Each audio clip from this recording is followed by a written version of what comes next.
Kaixo eta ongetorriak saio berri batera gaur apirilak 15 asteartea bi elkarrizketa izango ditugu. Alde batetik, Joseba Ezeolazarekin egongo gara Comisiones Obreraseko sindikatutik datorrena. Comisiones Obreras sindikatuak mendikotasunaren eragina Nafarroan izeneko txostena kaleratu du, eta honen inguruan hitz egingo dugu berarekin. Goazen gure betiko edukia ikustera.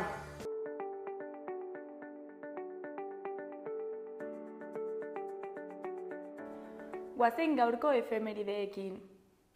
Gaurko egun batean, 1906ko apirilaren 15ean giza zoa ireki zuten Marseillan, erakusketa kolonialaren egitarauaren barruan. Erakusketa horren helburua frantziarrei beren kolonien ezaugarriak erakustea zen.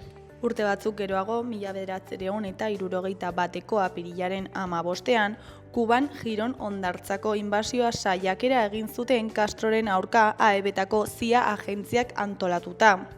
Uharte txiki batek munduko inperio militarrik handienari irabazi zion.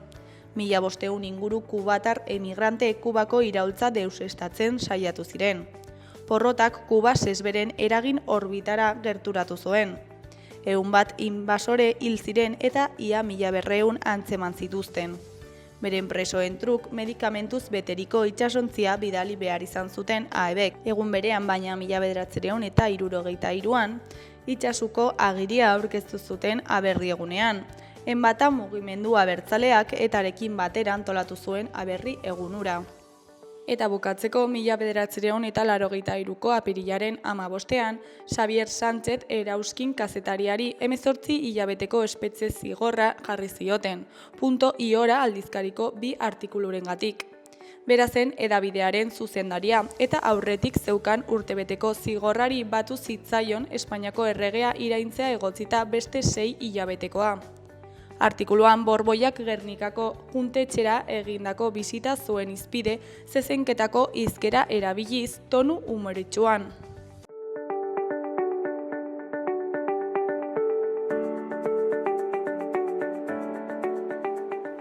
Errepasatu dezagun aste honetarako agenda. Asteartean Mendillorriko liburutegi publikoan ipuin ordua eta are gehiago Bentura Ruizekin.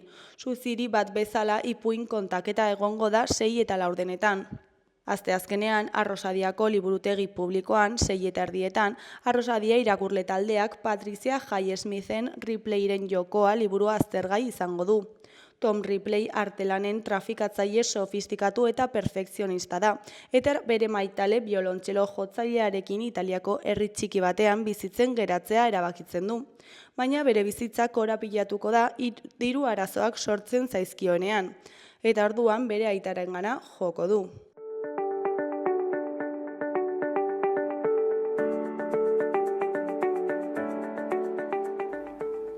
Ikus dezagun gaurko egunkarien azalek zer dioten. Diario de Notiziasen argazki nagusian, Aldatu, Aine eta Somos Baieko zinegotziek eskua altxatu dute mozioaren alde. Eskuinean Marko alkateoia dugu. Titularrean, UPNek noainko alkatetza galdu du zentsura mozioa aurrera atera delako. Aldatu, Aine eta Somos Baiek gobernu talde erregionalista ordezkatzen dute.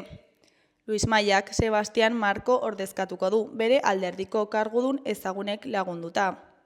Alkateoia kontuak oso saneatuta usteaz harro dago.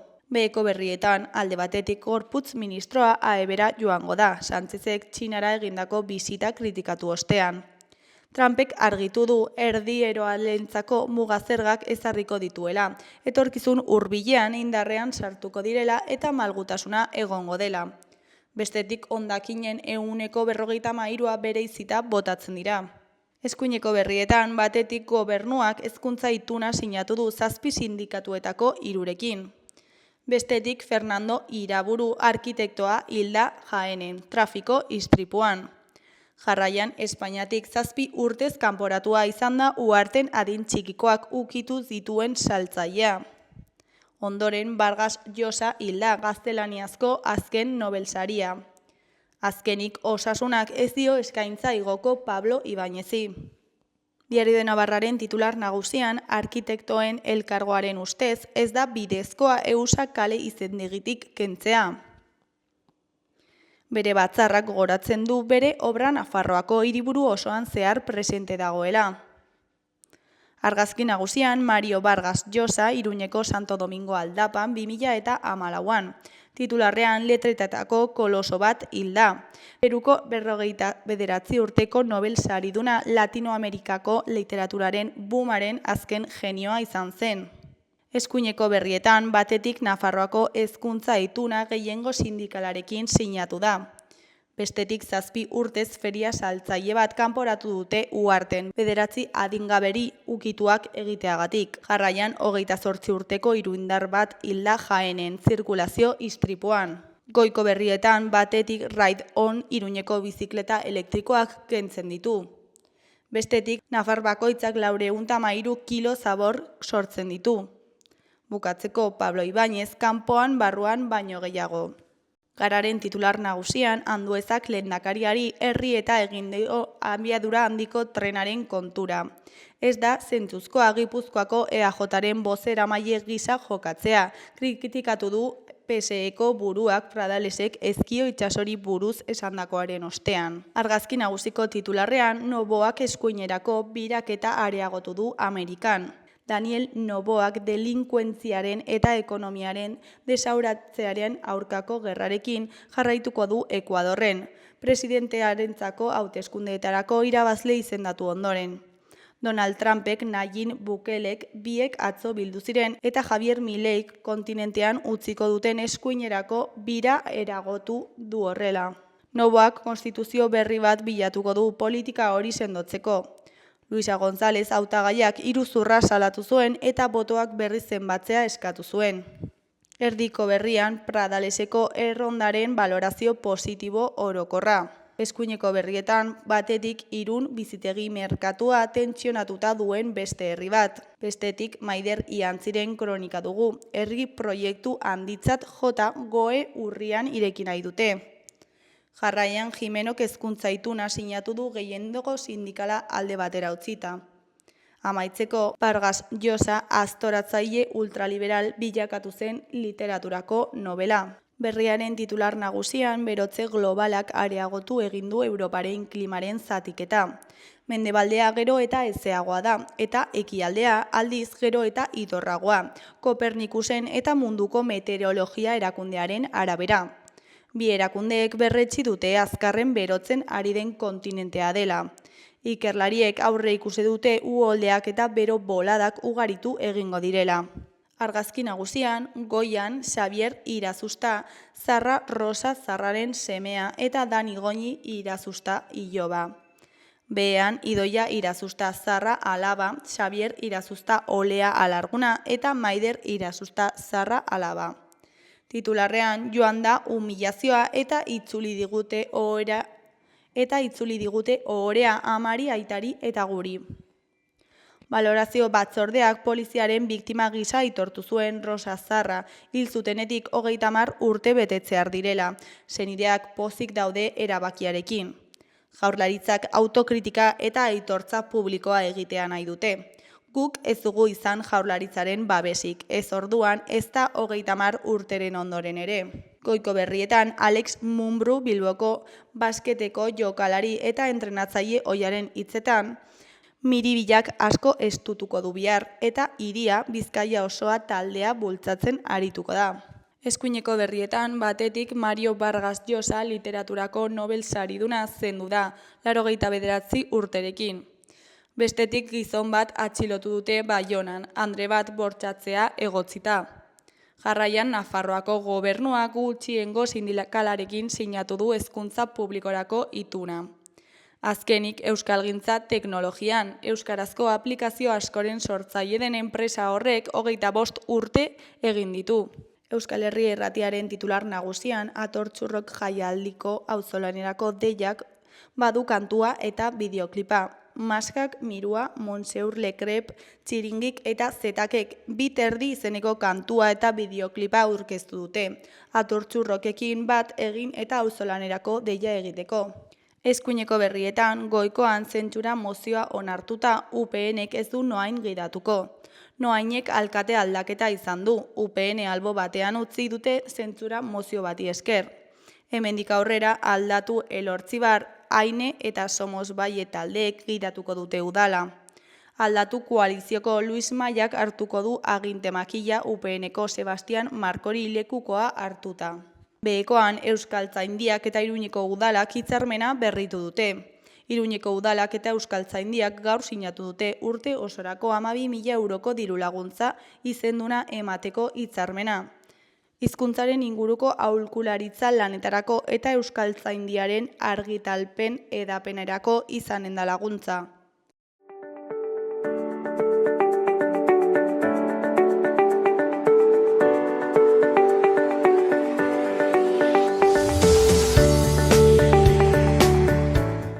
Kaixo, lehen aipatu dugun bezala, orain Komisiones Obreras sindikatutik datorren Joseba Ezeolazarekin gaude. Kaixo, zer moduz? Kaixo, egunon, ongi. Mendekotasunaren eragina Nafarroan izeneko txostena kaleratu duzu, ezta? Eta, zer da edo zertan datza txosten hau? Egiteko arrazoi nagusi bat izan dugu, orain dela ia 20 urte aprobatu egin zela mendekotasunaren legea. Orduan, guk uste dugu hausnarketa eta balantzearen egoera batean gaudela, eta batez ere, kontutan hartuz, zaharren kopurua ere asko gora egin duela Nafarroan, guzti hori dena kontutan hartuz, txostena publikatu egin dugu. Eta zer arazo aurkitu dituzue? Asko. Baita ere gauza positiboa asko ere bai. Kontutan hartu behar dugu 2006an aprobatu gintzela legea, eta handik abiatuta eta orain arte ia 35.000 pertsona mendekotasun eskubideak izan dituzte hemen Nafarroan. Beraz, sistema estrategikoa da, oso garrantzitsua gainera eta etorkizunari begira garrantzitsuagoa izango dela uste dugu. Bestetik, orain bertan 2024 urtean hartutako datuekin 16.000 pertsona daude mendekotasun legearen barnean, kopuru oso handia gainera, ez? Horregatik, guk uste dugu, arazo batzuk norit ere zuzendu egin behar ditugula. Lehenik eta behin, itxaron zerrenda oso altua da. Osasun arloan gertatzen den bezala, hemen ere, mendekotasun kasuetan ere bai, itxaron zerrenda oso handiak dira. Mendekotasuna duen pertsona batek, ia 7 hilabete itxaron behar du, mendekotasun egoera aztertzen den momentutik, prestazio bat ematen den bitartean, ia 7 hilabete. Mendekotasun egoera batean, itxaron zerrenda, norit ere gauza oso grabea da. Baita osasun arloan edo beste arlo batean, baina mendekotasun arloan gehiago, zeren mendekotasun egoera txarrera joaten da normalean. Orduan, 6 hilabeteko EPA edo itxaron zerrenda gehiagikeri bat da gure ustez. Eta bestetik ere bai, lan eskubideak edo lan baldintzak ere hobetu egin behar ditugu. Zerbitzu sozialetan, Nafarroan, ia 13.000 pertsona lan egiten dituzte. Ia 515 pertsona edo langile lan egiten dituzte zahar etxeetan. Hau da, sistema oso handia da eta enplegu asko eratzen duen sektorea da. Horregatik guk ere ikuspuntu sindikal batetik uste dugu lan baldintzak hobetu egin behar direla. Eta zuek proposatzen duzue txoke plan bat, ezta? Eta, zer proposatzen duzue honetan? Lehen esan dudan bezala, zaharren kopurua edo 65 urte baino gehiago dituztenen kopurua gora egiten ari du. Orain, Nafarroan, 65 urte baino gehiago dituzten 140.000 pertsona daude. Biztanlegoaren 21%. Orain dela 10 urte, 120.000 ziren, orain 140.000. Hau da, bakarrik 10 urteetan, bakarrik 20.000 pertsona gehiago daude zahar egoera edo urte horietan. Hori etorkizunean ere gora egingo du, orduan mendekotasunaren sistemaren garrantzia ere bai gora egingo du. Horregatik guk planteatzen dugu talka plan bat edo plan estrategiko bat horri aurre egiteko. Plan estrategiko horrek hiru oinarrizko ideietan edo sostengatu egin behar dugu gure iritziz. Alde batetik infrastrukturan plan bat behar dugu, hau da, zenbat zahar etxe behar ditugu etorkizunean. Hori kontabilizatu egin behar dugu eta horren inguruan ere hausnarketa planteatu behar dugu. Bestetik, esan dudan bezala, enpleguaren baldintzei buruz hausnarketa egin behar dugu, eta bestetik alde negatiboenak zuzendu egin behar ditugu. Hiru arlo edo hiru idei horietan sostengatzen den talka plan bat planteatu izan dugu txosten honen ondorioz. Gero ere, txosten honetan, genero ikuspuntua mahai gaineratu duzu, ezta? Ze mendekotasuna eskatzen duten pertsonain 72% emakumeak dira. Zer esan nahi du honek? Bueno, badakizue, elkarrizketa egiten dugun momentu guztietan, txostenak aurkezten ditugu zuen etxe honetan, eta beti esaten dizuet, gure txostenak beti genero perspektiba edo genero ikuspuntua daukatela.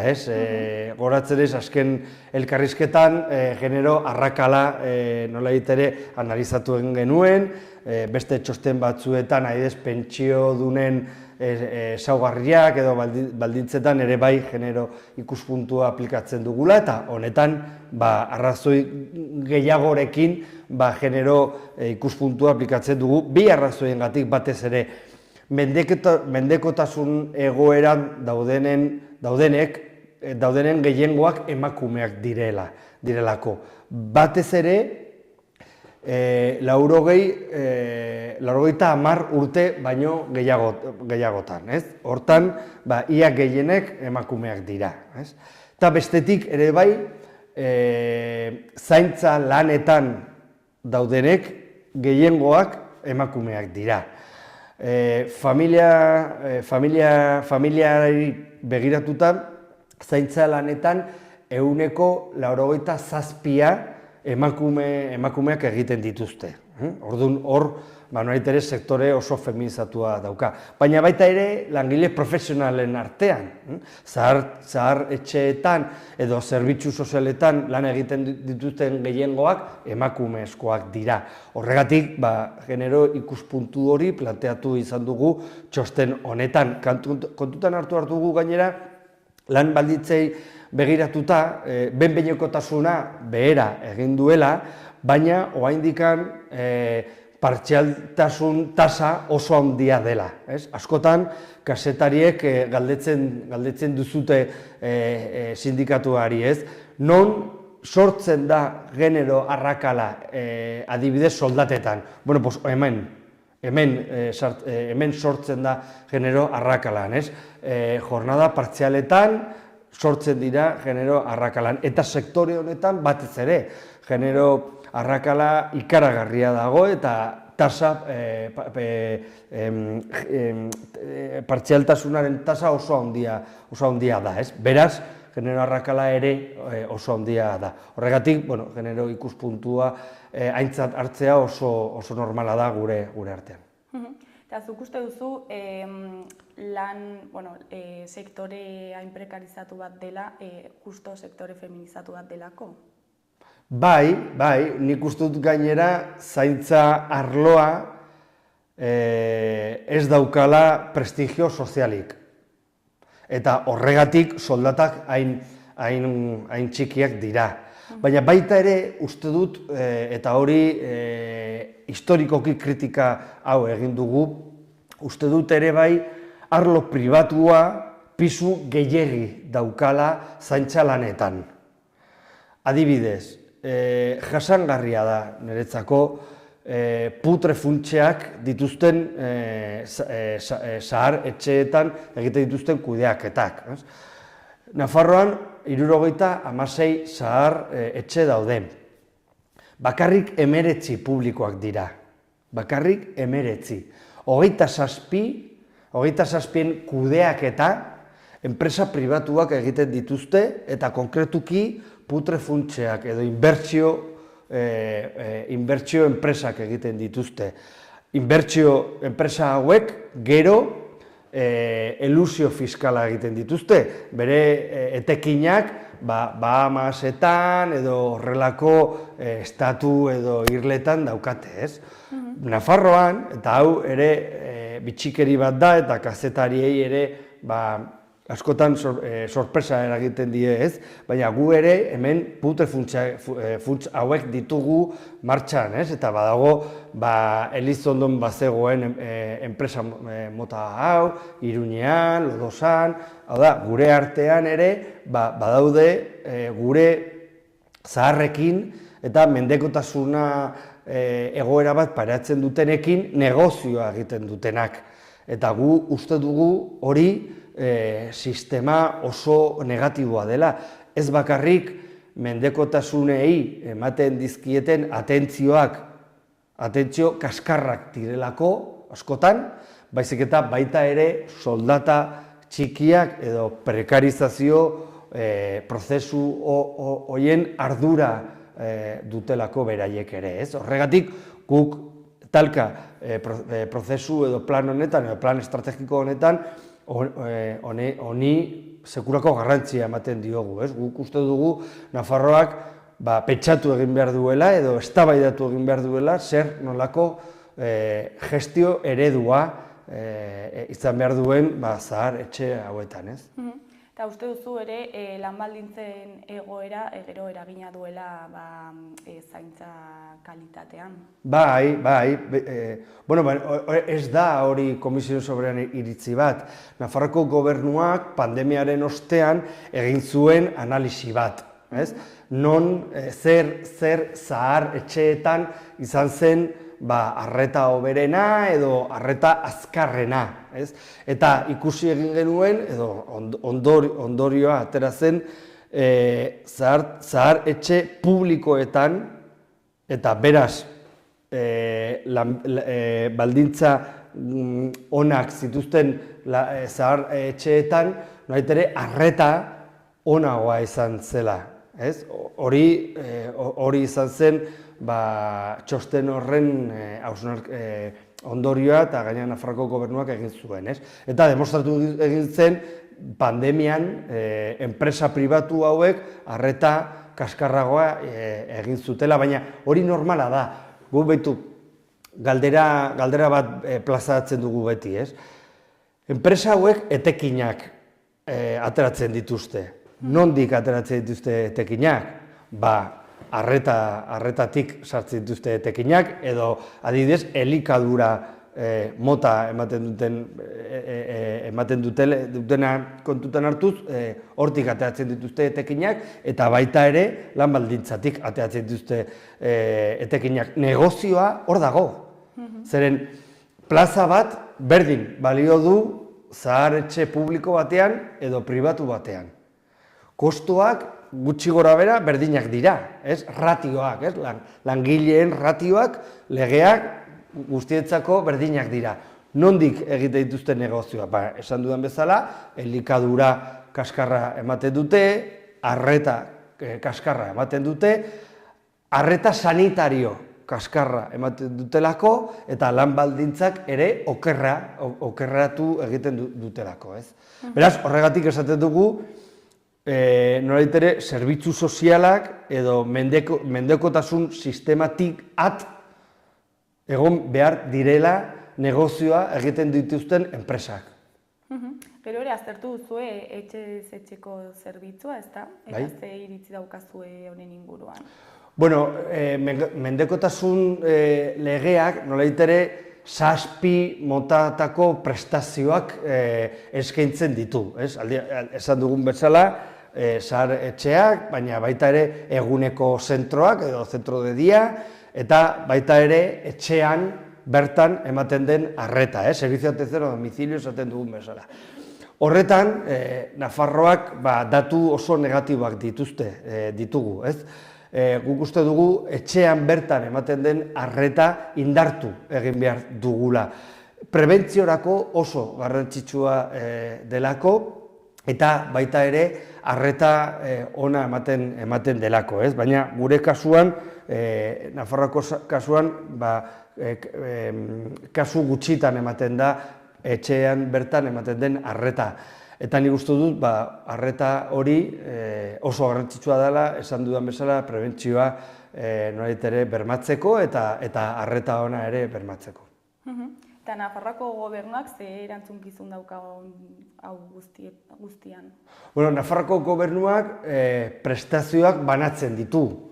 Eta Nafarroako gobernuak nolabait ere erabakitzen du mendekotasun pertsona batek pairatzen duen egoera horri nola aurre egin. Eta berak Nafarroako gobernuak nolabait ere erabakitzen du zahar etxe batera bidali edo etxean bertan arreta eman, hori berak nolabait ere erabakitzen du.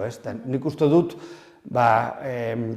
Espainiako beste erkidegoekin konparatuz, nik uste dut laguntza ekonomikoak gehiegi ematen direla Nafarroan, eta hori txarra da, ez? Guk uste dugu arreta hoberena da langile publikoak zuzenean ematen dituztenak, ez? Askotan Nafarroako gobernuak egiten duena da diru laguntza bat eman familia bati, ez? Arreta hori egiteko.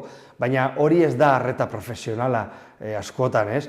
Nik nire aita zaintzen baldin badut etxean, eta zaintza hori egiteagatik Nafarroako gobernua diru laguntza bat ematen baldin badit, arreta ez da profesionala, ez? Nik ez daukat nolabait ere formakuntza hoberena, eta ez daukat behar bada ordutegi hoberena arreta hori emateko, ez? Guk uste dugu erakunde publikoak ematen dituzten arreta hoberenak direla, ez? Horregatik, uste dugu hori zuzendu egin behar dugula, eta nolabait ere etxean ematen den arreta indartu eta sakondu. Eta nola ikusten duzu gai honeko etorkizuna? Kontuan hartu behar dugu, esan dudan bezala, zaharren kopurua gora egin behar duela.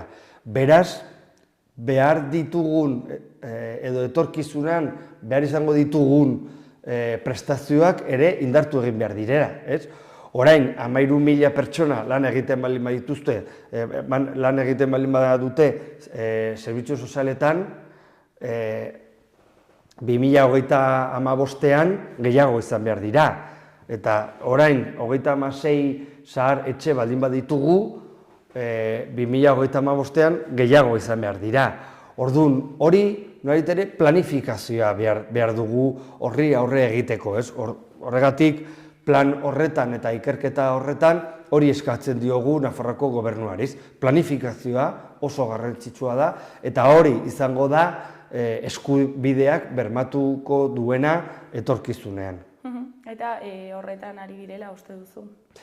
Ez, eta guk planteatu egin diogu Nafarroako gobernuari, egia esan, eta hori egia esan behar dugu kontseilariak, Mari Carmen Maeztuk, baietza esan digu plan honi, nolabait ere ongi ikusi du gure proposamenak, eta landuko dugu bai Nafarroako gobernuan, bai Nafarroako parlamentuan, bai gure arteko bileretan guia planteatu eta ofizializatu egin ditugu gure proposamenak, eta nolabait ere foro horietan eztabaidatuko dugu. Baina nik uste dugu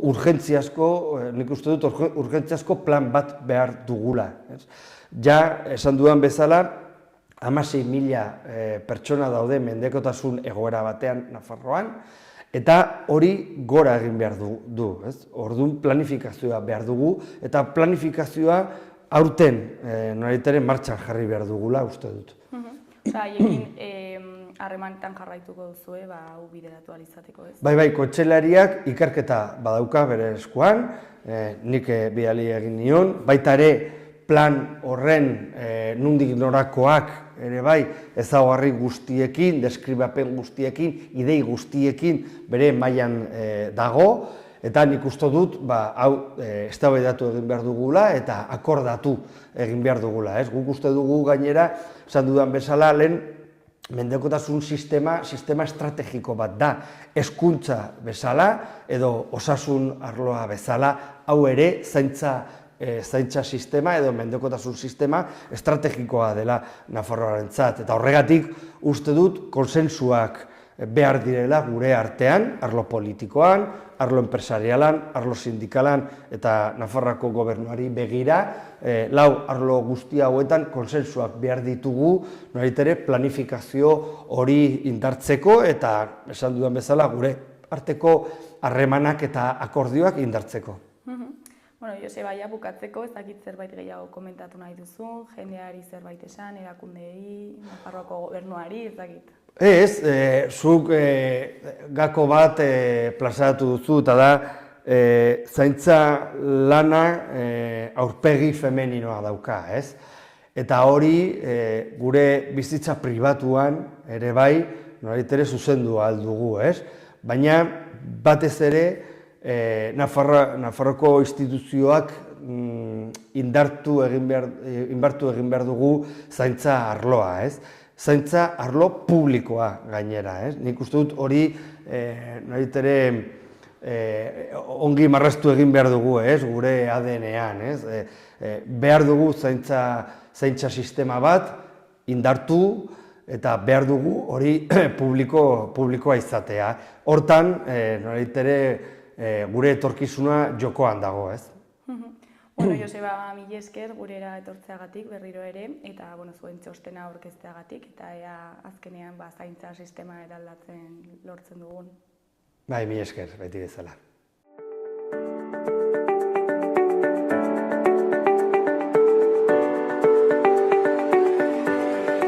Gaurko eta biharko eguraldiaren iragarpena ikusiko dugu orain. Gaur, asteartea, zaparradak eta temperaturaren jaitsiera handia izango dugu. Goizean goizetik nabarituko dugu temperaturaren jaitsiera, izan ere leku askotan eguneko temperatura maksimoak goizaldean neurtuko dira. Mendebaldeko eta ipar-mendebaldeko haizeak gogor joko du, eta ia egun osoan enbarazu egingo du, bereziki itsasertzetik gertuen dauden eskualdeetan.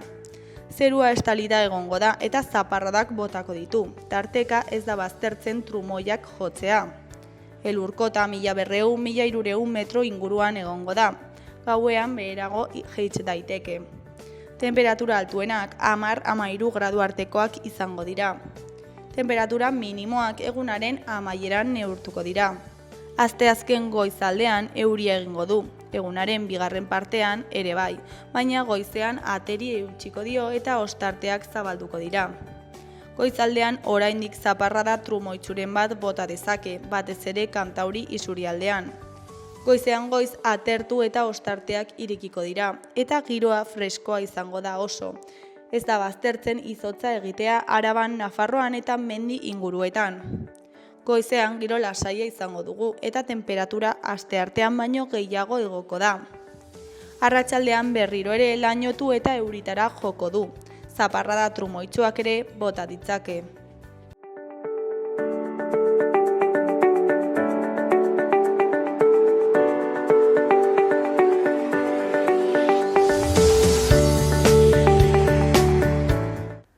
Gaurko zau izan darena bihar itzuliko gara eduki eta elkarrizketa berriekin. Mila esker zuen arretagatik. Bihar arte, agur!